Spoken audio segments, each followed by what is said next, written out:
Assalamualaikum warahmatullahi wabarakatuh. Halo Sobat Manu Mojosari. Hayo, di bulan Januari ini pasti ada satu topik yang selalu kalian bahas, khususnya bagi kalian para kelas 12, apalagi kalau bukan kuliah.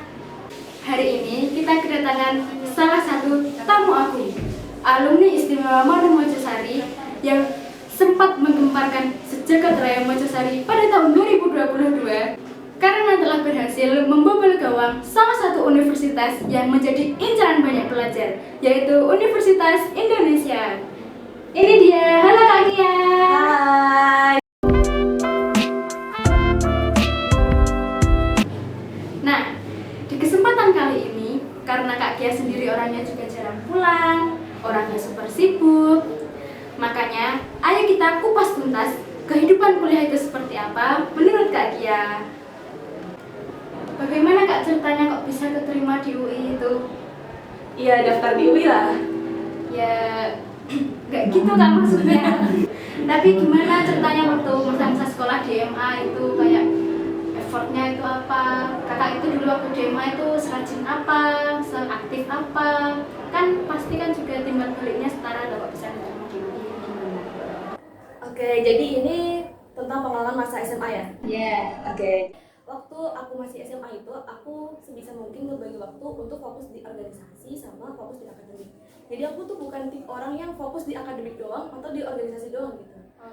Sebisa mungkin diseimbangin lah ya, meskipun itu susah ya. Iya. Tapi sebisa mungkin lah sebisa mungkin usahanya kayak gitu. Kalau Kak Tia itu keterima di UI itu jalur apa? Jalur SNBP, SNBT, atau jangan-jangan mandiri? Iya, mandiri. Oh my god! Enggak bercanda. Ya, jadi jalur aku tuh SNBP. Oh. Kak, itu kan katanya ada ya, SNBP itu jalur langit. Mitosnya itu kan seperti itu. Ya. Kak Kia setuju nggak sama mitos itu? Sependapat nggak? Terkait mitos SNBP jalur langit apa enggak? Itu menurut aku sendiri bisa sih dibilang jalur langit. Tapi di balik jalur langit itu kan itu ada usaha kita sebelum daftar SNBP ya, kayak kita rajin belajar, kayak ngumpulin sertifikat lomba atau sebagainya, itu kan dia mendukung SNBP-nya. Itu sih. Ya. Karena keterimanya kan di jalur SNBP ya. Spill dong nilai raportnya berapa Kak? Rata-rata nilai rapor kan? Ya. Gak terlalu banyak sih. 90, berapa gitu. Terlalu banyak. Iya. Wah, nilai rata-rata 90. Jadi SNBP itu Kak Tia keterima di jurusan apa? Aku daftarnya kemarin kimia sih. Jadi di kimia. Kimia apa? Kimia murni. Wah. Tapi dulu itu bisa kepikiran dari mana kok mau ngambil jurusan kimia di UI lagi? Saat aku ngambil kimia itu karena menurut aku tuh kimia tuh seru gitu, asik gitu, kayak percobaan eksperimennya tuh kayak aneh-aneh gitu kan. Biasanya kayak gitu. Terus tuh apalagi yang bahan yang digunain tuh kayak bahan-bahan ramah lingkungan gitu yang kita biasa gunain. Jadi kayak ya simpel gitu kan. Terus seru, dan kebetulan waktu SMA tuh materi kimia juga masih bisa kepegang gitu. Jadi yaudahlah, coba ngambil kimia gitu. Masih waktu perasaannya waktu pertama kali tahu keterima di UI jalur SNBP itu gimana Kak? Rasanya kayak bingung sih. Kayak ini beneran keterima gitu. Kayak masih nggak percaya sih. Itu rasa yang nggak percaya tuh sampai sekarang, kayak ini beneran di UI. Kayak masih nggak nyangka dan nggak percaya gitu. Kalau masalah UKT di UI itu sekitaran berapa Kak? UKT rata-rata anak UI mungkin setahu aku sekitar 10 juta. Tapi ada namanya di UI itu BOP berkeadilan sama BOP pilihan. Nah, jadi yang berkeadilan itu bisa disesuaikan sama kemampuan finansial kita. Jadi ada yang dapat UKT cuma 500. Ada yang dapat cuma berapa ratus atau 1 juta, 2 juta gitu. Itu tergantung kemampuan ekonomi kita kayak gitu. Nah, itu namanya yang BOP berkeadilan. Ya. Nah, kalau BOP yang pilihan itu minimal 10 juta. Minimal 10 juta? Iya, dan itu biasanya rata-rata 10 juta karena mereka tuh kayak apa ya, nggak usah berkeadilan lah, nggak apa-apa 10 juta. Biasanya rata-rata kayak gitu. Campur jus. Kalau titelnya aja itu Kak Kia kan sudah kuliah di UI. Jurusannya aja kimia murni kan ya. Ada nggak matkul yang bisa bikin Kak Kia sampai stres berat gitu? Kalau masalah pertemanan di UI ya Kak ya, kan ya UI itu gimana? Kan pasti kan di sana banyak teman yang beda agama atau ya gitu. Kalau di sini kan rata-rata enggak deh, semuanya kan agamanya Islam. Iya. Itu gimana cara menyikapinya? Waduh. Wah, ini pertanyaannya stres berat ya. Oke, jujur menurut aku banyak sih. Karena kimia murni itu kan kayak abstrak gitu kan, nggak kelihatan tapi dibahas gitu. Jadi kayak apa sih ini dibahas gitu. Kebanyakan gitu, tapi alhamdulillahnya di sana temennya tuh apa ya, sama-sama belajar bareng gitu. Apa sih? Iya, terus kayak solidaritasnya juga main sih kataku kalau di kimia ya, tapi fakultas lain, jurusan lain tentu beda. Gitu. Tapi matkul yang paling susah untuk Kak Kia apa? Menurutku sih analisis. Jadi ya ada analisis tuh kayak di praktikum aja tuh kayak mungkin 0, berapa itu aja dipeributkan gitu, karena emang bener-bener analisis data kan. Jadi kayak ya harus sesuai data gitu, dan itu kuantitatif kan. Jadi banyak hitungannya. Pernah nggak ada tugas itu yang Kak Kia ngerjainnya itu sampai nangis-nangis karena bisa ngerjain? Itu banyak banget sih. Jujur nih, kalau ditanya kayak gitu banyak. Tapi nggak hampir setiap hari kan? Bisa sih di sehari. Enggak mau Yang murni. tapi seru. Iya. Oke, jadi kalau di fakultasku sendiri, apalagi di kimia itu kan yang aku bilang tadi itu kan solidnya tinggi gitu. Jadi kita tuh ya toleransi, bener-bener toleransi. Kalau di fakultasku ya ini beda sama fakultas lain gitu. Nggak bisa disamain. Iya. Apalagi kalau FPIPA tuh ini bisa dibilang akhi uktinya di UI. Jadi ya mayoritas emang bener-bener Islam kan. Nah tapi kita tuh kayak bener-bener toleransi gitu sama agama Islam, kayak nggak apa sih Islam gini-gini, apa sih agama lain kayak gitu, nggak ada. Kalau di jurusan aku sendiri gitu, malah kalau salam, tiap salam tuh juga mereka ngejawab, terus kayak mereka salam gitu, jadi kayak biasa aja gitu. Itu di jurusan aku ya. Tapi di jurusan Kak Kia itu banyak nggak teman yang beda agama? Ada, sekelas kita ada berapa yang beda agama juga, tapi malahan sama aja, kayak Ki kamu kok gini-gini, sama aja, nggak ada permasalahan sih ya kan. Tapi jadi kalau agama lain kan biasanya style pakaiannya tuh gimana? Maksudnya Iya, kalau di UI sendiri tuh apa ya, ada peraturan, jadi harus berkerah gitu kalau pakai kaos. Kayak gitu sih. Paling segini lah ya. Jadi kan nggak terlalu jomplang sama Iya. jilbab sama Iya. Jadi sistem belajar di sana tuh kita harus benar-benar bisa gitu. Kita nggak bisa ngantungin orang lain. Maksudnya dalam arti ujian gitu. Jadi di sana tuh ujian ketika ketahuan nyontek itu auto 0 nilainya di rapor. wah, keras ya Kak. Iya.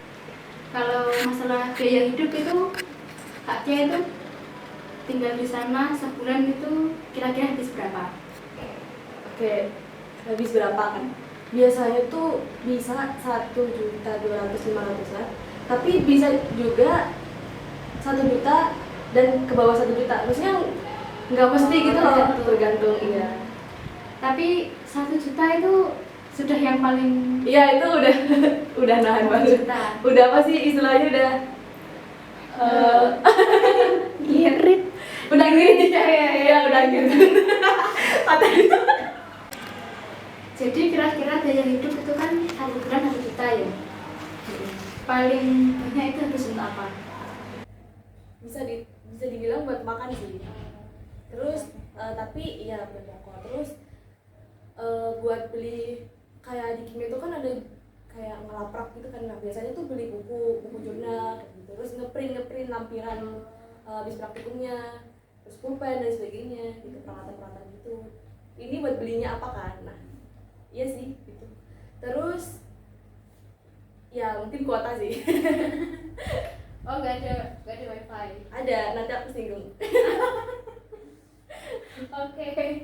Tapi kalau kayak praktikum itu habis banyak uang nggak? Maksudnya fasilitas dari kampusnya apa itu? Iya, kalau semua alat itu disediakan dari sana.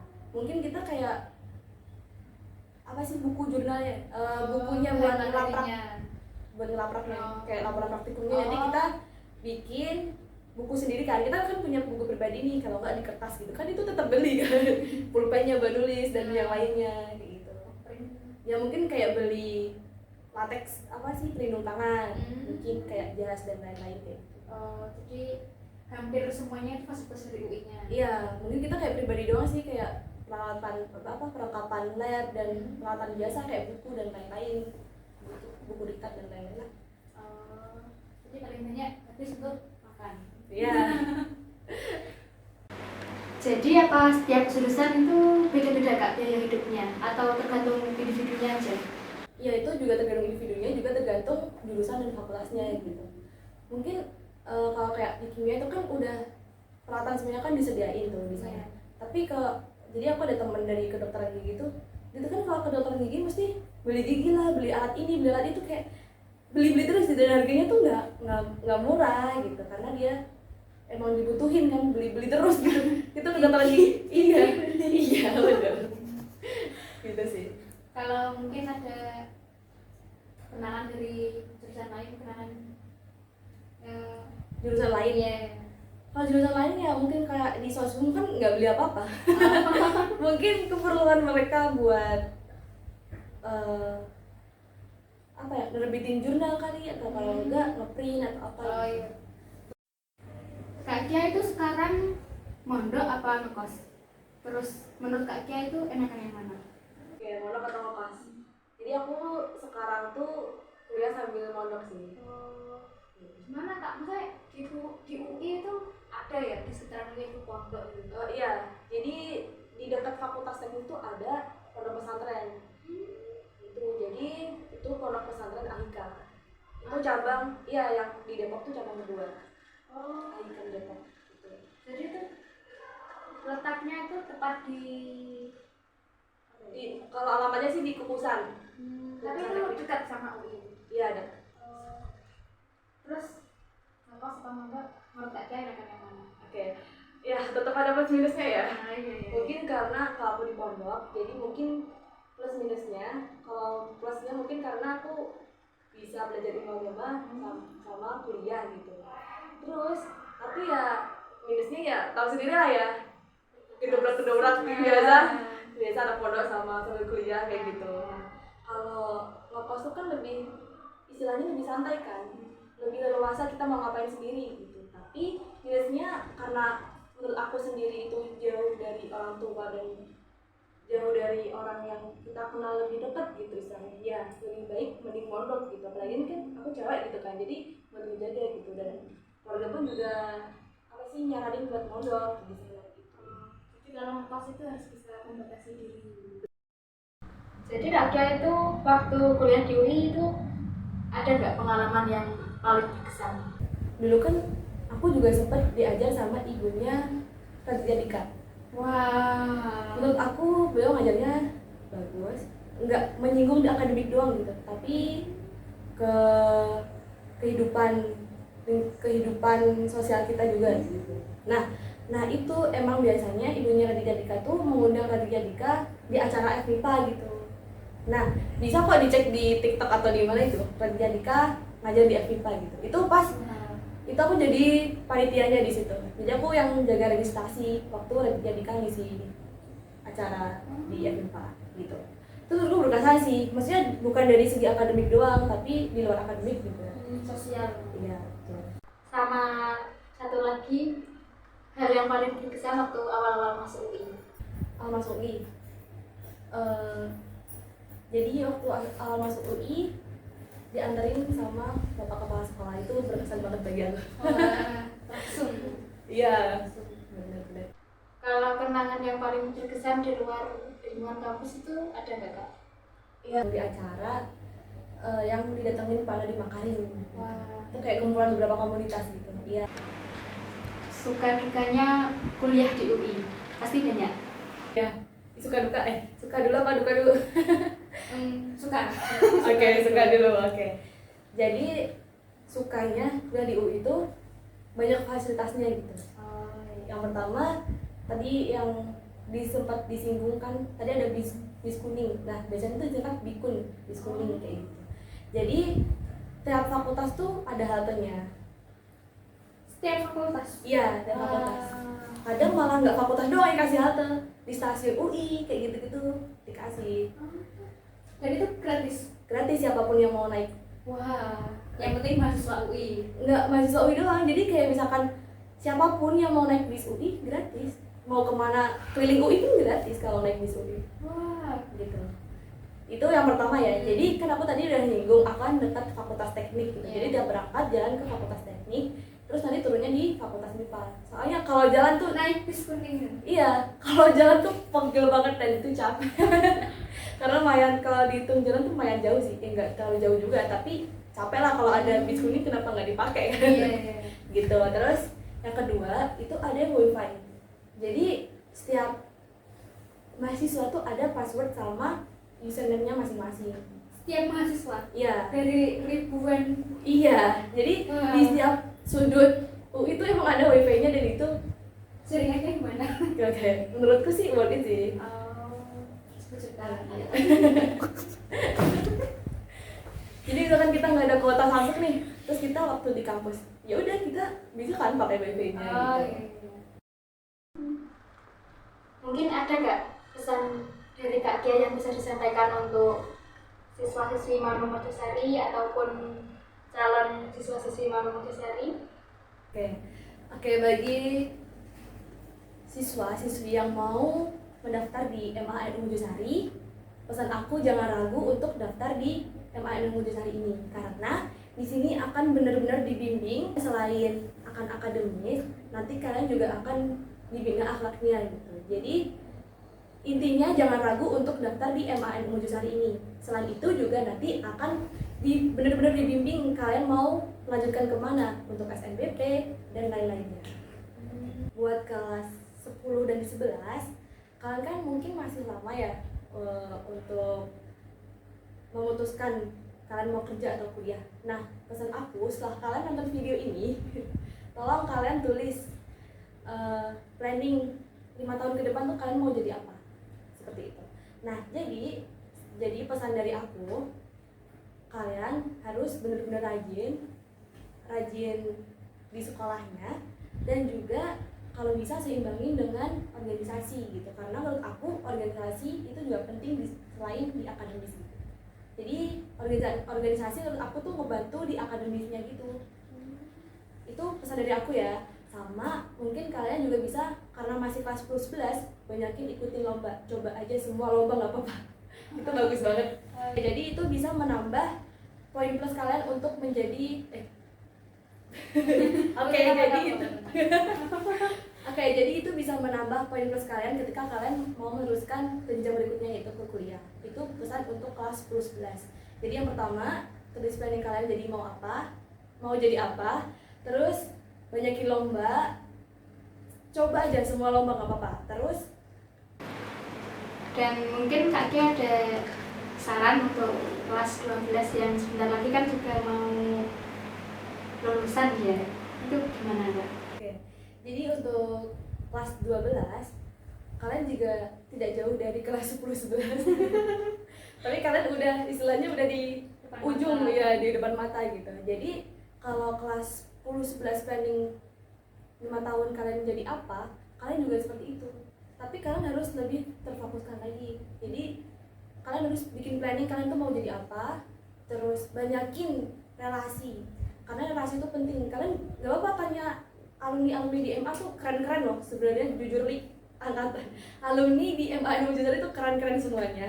Kalian tuh bisa tanya-tanya gitu. Kak, kuliah di sini gimana ya? Kak ini kuliahnya gimana sih? Biayanya gak apa-apa, tanya-tanya loh. Jadi alumni tuh keren-keren semuanya, keren menurut aku. Terus, oh ya pesannya.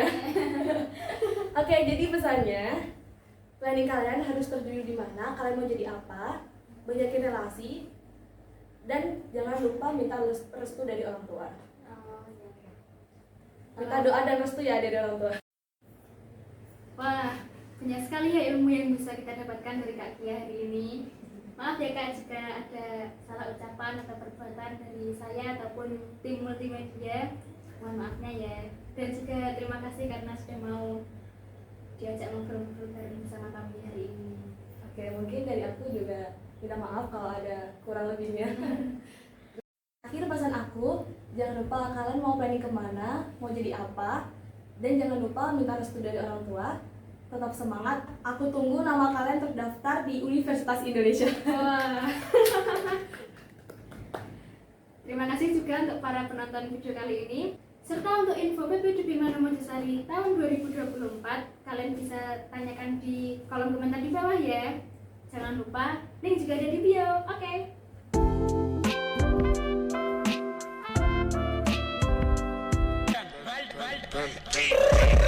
I got broads in Atlanta, just to lean the family. Credit cards in the scammers, hitting the licks in the bank.